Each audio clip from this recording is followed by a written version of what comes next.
Welcome to my study today. I'm going to have a look at what we call phrasal verbs, or really correctly we should say compound verbs.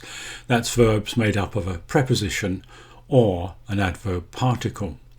I'll show you how you can break down the grammar rules to better understand them, and at the end of the video there's an exercise for you to practice. So let's get started. Let's take a closer look at prepositions and adverb particles. The champion skied down the hill. That word looks like skied, but it's the past participle of to ski and pronounced skied. The champion skied down the hill. I can do tricks on my motorbike. Now both these words, down and on, are prepositions, and they relate more to the noun or noun phrase that follows than back to the verb. But in the next two sentences, the words down and off are doing a slightly different job. Harry's car has broken down. Sorry, we'll have to put off the concert until next week. You notice these words are relating back to the verb that precedes them. They are not a preposition governing a phrase which follows. So down and off here are adverb particles. They are tied to the verb. And you can imagine a hyphen separating them. Broken down, put off. In compound verbs which use prepositions, we can identify two types. Type 1, John is sitting on a chair looking at a book. These are verbs which just use the basic meaning. It's obvious from the way they're written what they actually mean. Sitting on, looking at. And there are a lot of verbs which are tied to prepositions in this way in English, which you just have to learn. Use a good dictionary, but it's a long, hard task because there are an awful lot of them. Type 2, Mary took after her mother and played the piano very well. Now we look at this and we think, well, what does it mean, took after? It's an idiomatic use really, and so you can't guess the meaning. It really means she had the same ability. Her mother could play the piano, so she can play the piano. Now I think it's becoming clear to you that if you want to understand these phrases which use prepositions or which use adverb particles, you really have to know a lot of prepositions. I mean, really understand them. And I would suggest that this list that I'm showing you here is what you should really know and know well after 2 years of study in English. Stop the video at this point and read through them and make sure you really understand them, because it really will help you understand verbs which use them as part of their meaning. After that, perhaps these you ought to know. Again, pause the video and make sure you are familiar with them. Now let's have a closer look at the grammar rules. In phrasal or combination verbs, we can apply the following grammar rules.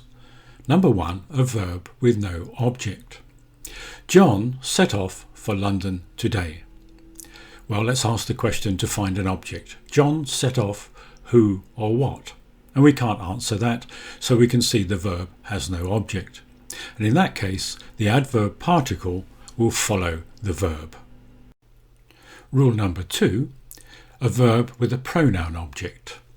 MacDonald had millions, but he gave it all away. The adverb particle must follow the verb pronoun directly. Rule number 3, a verb with a noun object. And we can express this in two ways. He gave away his money. He gave his money away.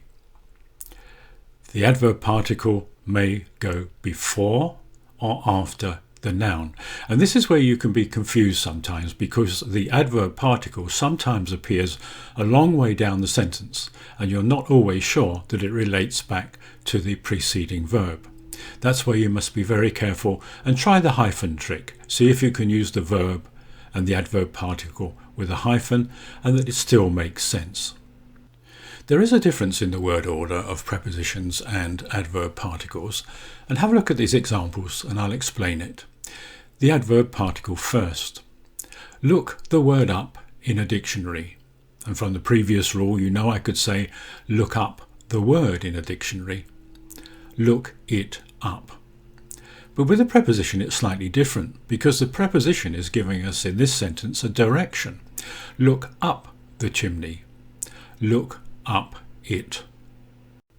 That's quite different, isn't it? In a long sentence, we keep the two parts together. Look up all the phrasal and prepositional verbs in a good dictionary. If you move the adverb particle too far away from its verb, then it's rather difficult sometimes to understand the sentence. You're probably wondering how you can learn our phrasal verbs when there are so many of them. But I would suggest the way to do this is not to try to do it through lists. It would be very, very difficult. Native English speakers learn by reading, by listening, and by familiarity.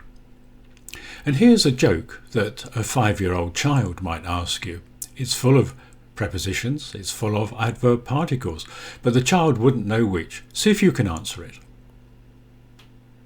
What can go up a chimney down, but can't go down a chimney up? Ha ha ha, it's an umbrella. So I hope you enjoyed that. So keep listening, keep reading, and keep repeating, and gradually you will build up quite a knowledge of phrasal verbs. But there's something else you need to know. You need to know how to recognize them. And let's have a look at that next. When you think you have found a phrasal or compound verb, ask yourself the following questions. Can you use an imaginary hyphen between the verb and the small word to link the two together? Is the small word a preposition or an adverb particle? And does the phrase have a literal meaning? Look at this example. Serena held up her hand to answer the question. Now, held up here means raised in one sense, but it also means a direction. She held it up. So we could call it a preposition. It's linked to the following noun phrase, her hand to answer the question. But look at this example. The traffic was held up on the motorway by the crash for 2 hours. Is that the same meaning? No, I don't think it is. And I could also express that the crash on the motorway held the traffic up for 2 hours. So here I'm using an adverb particle, the word up. This shows us that these small words can both be prepositions and adverb particles, so you have to be a little bit careful when you check through the grammar. Of course, the thing to do is to go to the internet or a good dictionary, and we'll look up the word held up. Now, it might say hold up because you have to consider the tense. In those two sentences, it was a past tense, but the dictionary might say hold up. And what did it say? One of the meanings, and I stress one of the meanings because there will be other meanings, to delay or block the movement or progress of someone or something. And the example it gives us, an accident is holding up the traffic. And that's perfect for the sentences we have. We can now understand it. So if you found my grammar lesson useful, could I ask you to subscribe below and ring that bell? Let's have a look at some exercises so you can practice phrasal verbs. Exercise 1. Fill the gaps with the correct compound verb, but be careful of the tenses in one of the cases.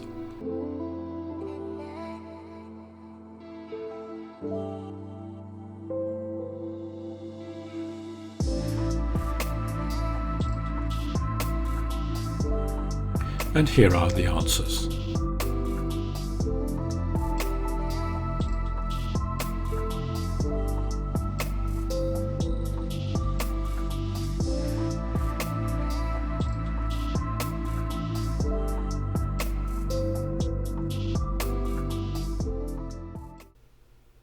Next time, we'll have a closer look at some of our common compound verbs.